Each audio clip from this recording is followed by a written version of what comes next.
We have all heard of Wolfgang Amadeus Mozart, one of, if not the most well-known classical composers of all time. But what most people don't know is that he was also a pirate. Well, not in the literal sense. Let me explain. Around 1771, the then 14 years old Mozart visited the Sistine Chapel in Rome, where he heard a performance of 17th century composer Gregorio Allegri's musical piece, Miserere. Only 3 people were allowed to see the sheet music for it, namely the Holy Roman Emperor, the King of Portugal, and the musician and friar Giovanni Martini. However, this wouldn't stop the young Mozart, who immediately transcribed the entire song from memory after having only heard it once, and published it for everyone to see. That is how Mozart turned from a pianist into a pirate. We all know about digital piracy. The countless anti-piracy ads such as "You wouldn't steal a car," among others, are to thank for this.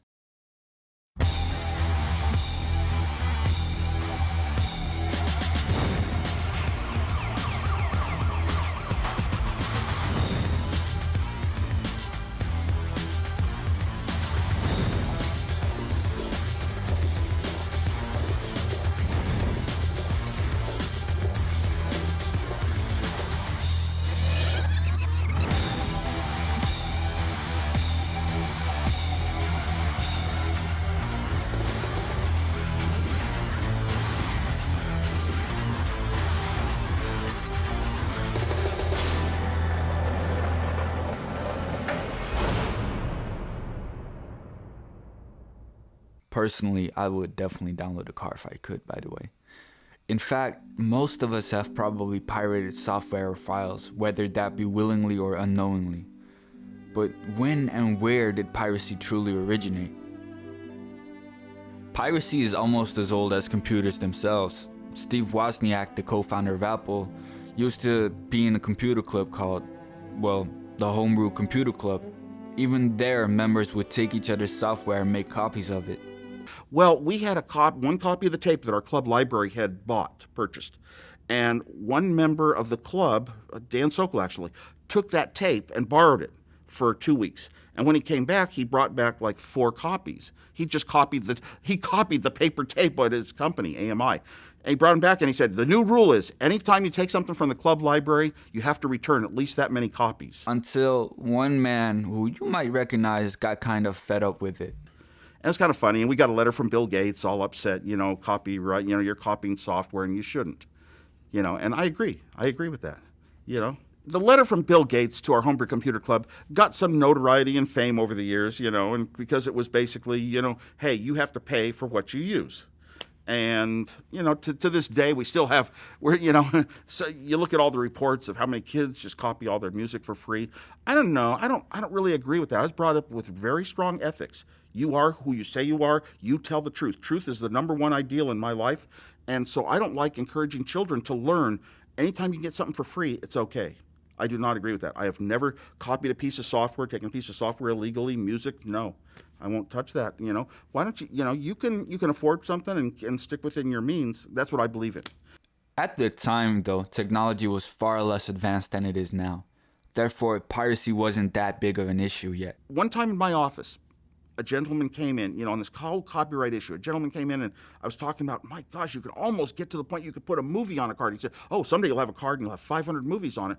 And I thought, that changes life as we know it. It changes the rules. If I have a card that's bits, ones and zeros, and I give you those ones and zeros, the digital age says a song is no longer music. A song is a collection of a billion numbers. If I give you those billion numbers, you've got it. It's so easy.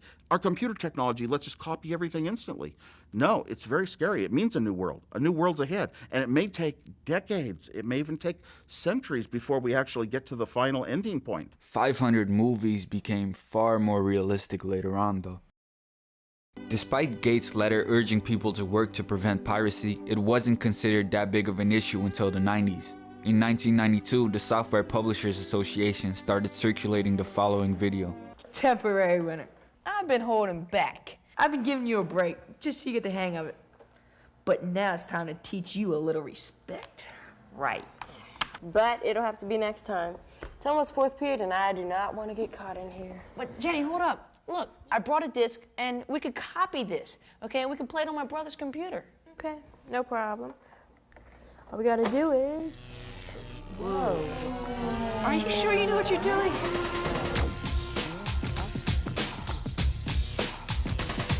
Did I hear you right? Did I hear you saying that you're gonna make a copy of a game without paying? Come on, guys. I thought you knew better. Don't copy that floppy. Wait a minute. Who the heck are you anyway? Well, personally, I'm convinced. I hereby vow to never copy another floppy for as long as I live. Anyway, as the SPA's name suggests, the most pirated thing at the time was software. However, this soon changed with the rise of Napster. Napster was an audio streaming platform of sorts. Though it wasn't the first of its kind, Napster's cleaner, more intuitive interface and focus on MP3 files allowed it to grow much larger than any of its predecessors. Despite it only lasting for a year before being shut down, it paved the way for other software such as LimeWire. Music had been irreversibly transformed from something to be purchased for individual use to a public good that anybody could easily obtain. One could even argue that platforms such as Spotify or Apple Music would never have existed had Napster not revolutionized the music industry. Despite causing a tremendous loss of revenue in the music industry, however, not everyone wanted to crack down on piracy. An example of this would be Master Shorty, a British rapper.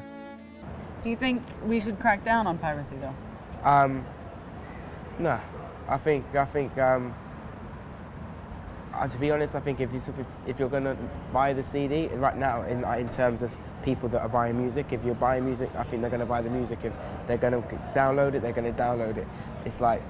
You're not gonna persuade the people that want to get it for free that they're not, because I doubt if they went on LimeWire and it wasn't there, they'd go, oh man, now I've really got to get on a bus and go and get the CD because I really want that music now. It's like they'll just wait for it to come on LimeWire because it's not their fault. It's the part of the generation that they've been brought up.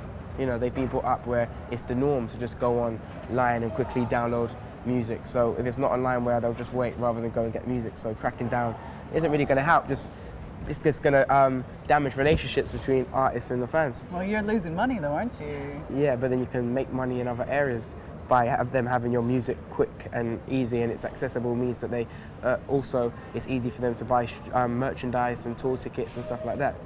Simply put, in his eyes, piracy opens up an entire new audience of listeners and potential fans who would otherwise never hear his music.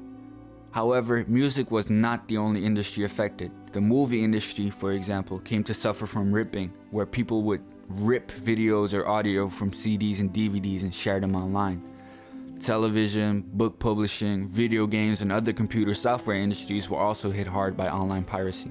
Because of the spread of the internet since the 70s and 80s, which was when digital piracy first became a thing, more and more people had access to sites and software that was specifically made for pirating. Nowadays, pirating isn't such an exciting concept as before. It's simply considered a natural part of the existence of the internet, and most industries have either learned to live with it or just collapsed. The movie industry has switched mostly from physical copies to digital streaming, and so has the television industry. The same shift to streaming has occurred in the music industry. Nobody in this day and age buys CDs anymore, except for collecting purposes, and they aren't even manufactured in a large scale at all. Even video games have tried to adapt by introducing anti-piracy features, such as the one shown here. Batman is a formidable superhero thanks both to his intense training and his high-tech gear. You might not have realised how much he relies on his gear though until you tried to play a hooky copy of Batman Arkham Asylum. Pirated versions of the game did the equivalent of sneaking into the Batcave and tampering with Bruce's stuff, giving you a cape that wouldn't allow you to glide properly, and a grappling hook that would totally ignore what you were actually trying to grapple onto, instead choosing its own trans-dimensional anchor point beyond the boundaries of time, space, and the edges of the level map. But has that stopped people at all? Not even close. In the United States alone, online piracy costs the US between $30 and $71 billion a year. Pirated videos consisting of movies and series rack up 230 billion views per year globally. The movie Black Widow, which released just last year, has been pirated over 20 million times on its own already, which is a $600 million revenue loss on Disney Plus alone, not counting box office revenue lost. Even though piracy has been around as long as computers, it still has not been eradicated or even reduced in any form. Quite the opposite, in fact. As digital literacy continues to rise across the globe, it's likely that more and more people will start pirating. After all, it's not heavily persecuted, and why pay for something you can get for free? Industry's attempts at adapting have failed, and switching to streaming hasn't really saved them. It seems that piracy will never truly be eradicated. But is that really a bad thing? As Steve Wozniak said at the beginning, he believes everyone should do things that are in their means. In his eyes, if you can't afford a movie, just don't watch it. And by extension, if you can't afford expensive editing software, don't follow your passion of making videos. If you can't afford buying new video games every year, get a new hobby.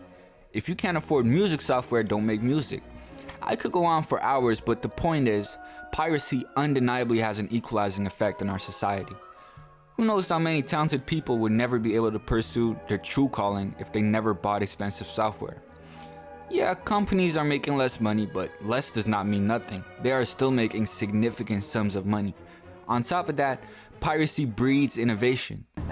There's so much plenty when it comes to online content, when it comes to downloading movies or MP3s or whatever, that people aren't really making as much money, are they? No, definitely not. So, like, is a CD, like actually having a physical thing, still a way? Are we going to move back to that as a way of getting cash flowing through the music industry? I hope there is a way to go back into having something physical that people also want to buy alongside downloads. I don't think downloading should be abolished or people should be punished for downloading music, because I think that it's played a big part within the media and within music, and without it, I think a lot of the positive things that have come out of music in the last 10, 20 years would have never have come about. And you wouldn't be able to watch award ceremonies on TV, you wouldn't be able to find out information on your latest artist within 5 minutes, and you wouldn't be able to really buy gigs and hotels for every single show of an artist that you like and stuff like that. So we would most likely not have Spotify or Netflix if not for online piracy pushing industries to change their business models. At the end of the day, piracy is a complex issue, but in my opinion, it does more good to the people who need it than it harms people who are already well off. Who knows how many musicians might never have found their true calling if not for pirated music. The next Mozart might be just around the corner, waiting on that one song to be downloaded.